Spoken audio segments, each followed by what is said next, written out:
Божик, радост, надеж и обнова.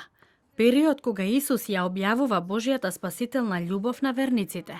Духовната подготовка за радосната вест на Бадник го представува молитвеното бдење пред Христовото раѓање, ден кој граѓаните од католичка вероисповед го минуваат со чесна причест и исповед.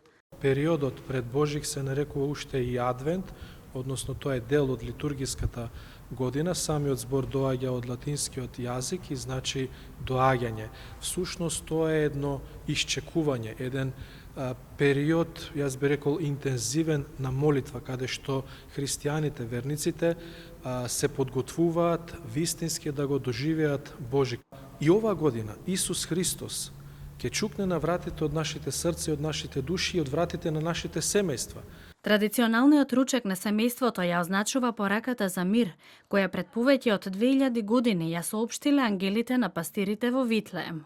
Божик од небото, Божик со Исус, Божик со сите радости, среќен Божик и неизмерен Божји благослов во новото лето Господово, Христос се роди.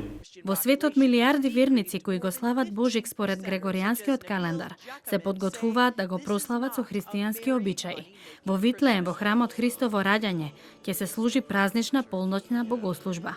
Во Ватикан традиционалната божикна миса ќе ја предводи папата Франциск во базиликата Свети Петар, додека во утрешниот ден ќе го даде традиционалниот благослов. Божикните прослави во Европа и Соединетите Американски држави ќе бидат одбележани со патувања и семејни собири. Во земјава, во катедралата Пресвето срце Исусово во Скопје, вечерва ќе се одржи божикна миса со запазување на пандемиските протоколи.